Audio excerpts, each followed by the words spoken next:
بسم اللہ الرحمن الرحیم۔ میرے بھائی اور بہنوں، 26 مئی 2021 کو پاکستان میں مکمل چاند گرہن ہوگا اور کئی اور ممالک میں بھی چاند گرہن ہوگا۔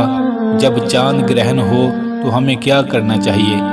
پیارے نبی صلی اللہ علیہ وآلہ وسلم کے دور میں جب سورج یا چاند گرہن ہوتا تو آپ جتنی دیر سورج گرہن رہتا آپ اتنی دیر اللہ کے گھر مسجد میں وقت گزارتے، نماز پڑھتے اور دعائیں مانگتے۔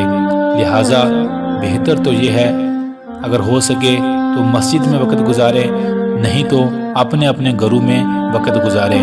جب آپ اپنے گھر میں ہوں تو کوئی نماز پڑھ لیں، اللہ سے خیر و عافیت کی دعا مانگ لیں، نہیں تو ہر بندہ استغفر اللہ اس ذکر کو ضرور پڑھے اور اللہ سے دعا مانگے، اے مالک ایک دن آئے گا تو اس چاند اور سورج کو بالکل ختم کر دے گا، یہ تیری نشانیاں ہیں، تو جو چاہے کر سکتا ہے، ہمیں اس دن بھی اپنی حفاظت میں رکھنا۔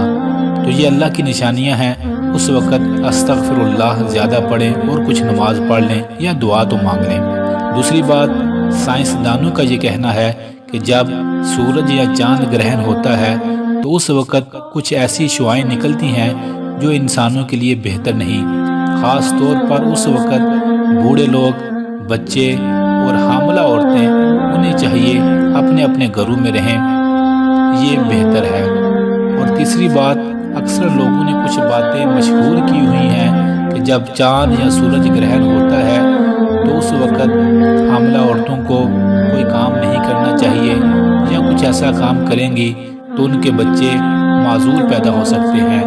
میرے بھائی اور بہنوں، ایسی بات کسی کتاب میں نہیں لکھی اور نہ ہی کوئی سائنسدان ایسی بات بتاتا ہے، یہ باتیں لوگوں نے اپنے پاس سے بنائی ہیں، ان کا کوئی وجود نہیں۔ تو لہٰذا سورج چاند گرہن کے وقت استغفر اللہ پڑھیں، نبی صلی اللہ علیہ وآلہ وسلم کی طرح مسجد میں یا اپنے گھر میں رہیں، اور یہ اللہ کی نشانیاں ہیں۔